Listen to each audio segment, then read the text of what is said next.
Welcome back, everyone. In this video, we'll be talking about a couple of redactions made to the Quran, and as we do so, we'll be posing some questions for Muslims and their popular claims about the Quran's preservation, whether written or oral. Let's begin with a review of the compilation of the Quran as it began with Abu Bakr. He said to Zayd, "Search for fragmentary scripts of the Quran and collect it in one book." This was very difficult for Zayd compared to shifting a mountain. Zayd said, "So I started compiling the Quran by collecting it from leafless stalks of date palm trees, pieces of leather, hides, stones, and so forth, and also from the memories of men." From the beginning, then, we see that the Quran was not primarily preserved in memory. Notice the diversity of sources that Zayd used. Leafless stalks of date palm tree, pieces of leather and hides, and from stones, and from memories. Surely the Caliph had the authority to simply call everyone who had memorized the complete Quran together. Just sit them down at a table, and as they recite, have Zayd record their words. But this isn't what happened. The Quran was in fragmentary form, explaining in part the difficulty of Zayd's task. Nevertheless, he finished his work, and the manuscripts of the Quran remained with Abu Bakr, and then Umar, and then Hafsa. Now let's fast forward to Uthman. Problems arose because of differences in the recitation of the Quran, so Uthman sent a message to Hafsa asking for the manuscripts that he would compile in perfect copies and then return them. He called on Zayd once again. In the case of any disagreements, it was to be written in the dialect of the Quraysh. When this was complete, Uthman sent his copies out to various provinces and ordered that all the other Quranic materials, whether written in fragmentary manuscripts or whole copies, be burnt. Now you would think Zayd would say something like, "I've already done this, why am I doing it again?" But he doesn't seem to object. But notice the concern. It's with differences in the recitation of the Quran. So what is Uthman's solution? To compile the Quranic materials in perfect copies and then burn his source material. So the variations in these manuscripts are causing problems for the early Muslims. But this raises an interesting question. What did Uthman do with his source material? He burned it.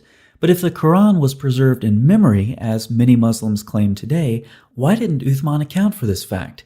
If the memorization of the Quran was so dominant, destroying manuscripts would not accomplish Uthman's goal of eliminating variant readings. Now, what kind of changes did Uthman make during his recension?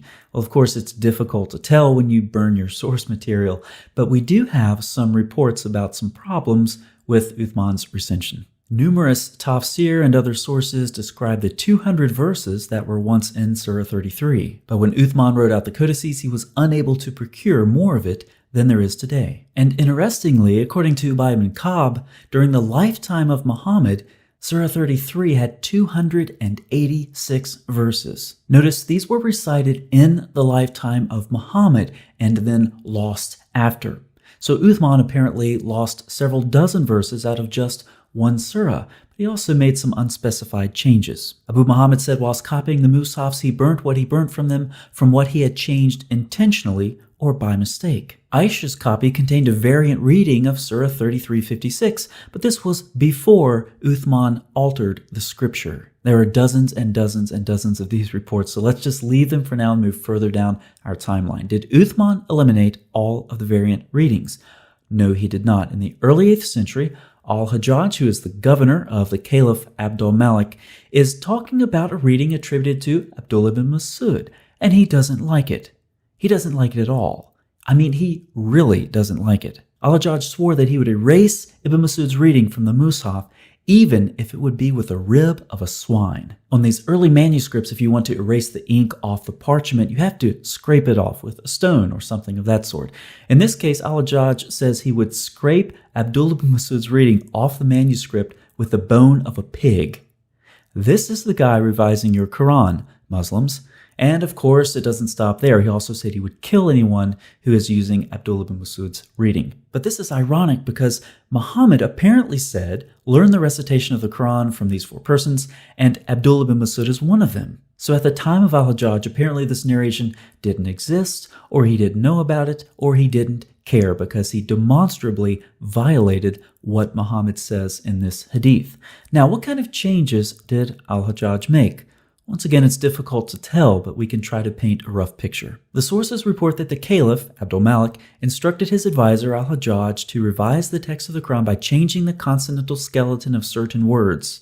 He also introduced vowels and diacritical marks for the first time. Sounding much like Uthman, the sources also report that any codex whose consonantal skeleton was not identical to that of the Umayyad Codex was recalled and destroyed. This would explain why little or no manuscript evidence has survived that would make it possible to verify the nature of any change or changes introduced at that time. Also, we have Al-Kindi and Abraham of Tiberias. They say that Hajjaj gathered together every last copy and caused to be omitted from the text many things. Kindi avers to his Muslim addressee that all that I have said is drawn from your own sources, and this would appear to be so, for we find notices in Arabic sources that Hajjaj ibn Yusuf wrote exemplars of the Quran and sent them to the chief cities, that he changed the wording or eliminated variant readings, or introduced diacritical marks into the text. So just like Uthman, al-Hajjaj destroyed the competing copies and then put his manuscripts into circulation. But his destruction was more widespread than Uthman's. Al-Hajjaj destroyed both public and private manuscripts. As you can imagine, some were not happy, including Uthman's family. We have a report of the angry reaction of the family of Uthman towards the new Medinan Quran recension. The governor of Egypt even flatly refused al-Hajjaj's new Quran, but in spite of these difficulties, he was largely successful in standardizing his new text, and by the 2nd century AH, Uthman's manuscript had become a thing of the past. The Uthmanic Codex had disappeared. We have a couple of questions that are relevant to the preservation of the Quran. Whose Quran or recension was memorized or preserved? Was it Muhammad, Uthman, or al-Hajjaj? Further, who gave Uthman or al-Hajjaj the authority to redact the Quran?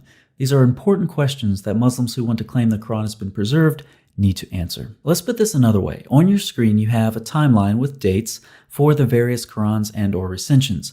Now, our timeline begins with Muhammad's death at 632, but there's very good reason for thinking that Muhammad was alive several years later. We have about 11 sources from the 7th and 8th century that indicate this. But we'll start with 632, so let's just go with that. Now let's ask some questions. Which Quran has been preserved along this timeline? If it's the one from Muhammad in 632, then why was Zayd's collection needed? And why was it so difficult to collect the Quran? Why did he need to collect it from so many different fragmented sources? How do we know Abu Bakr's Quran was reliable at all? Moving on to Uthman around 650, why was Uthman's standardization needed? Why repeat Abu Bakr's work done just over 15 years earlier? If the Quran was memorized as Muslims claim, then why the differences? And why did Uthman destroy manuscripts? If the Quran was memorized, this would have done no good. Who gave Uthman the authority to do this? What changes did Uthman make? Similar questions can be asked of al-Hajjaj in the early 8th century.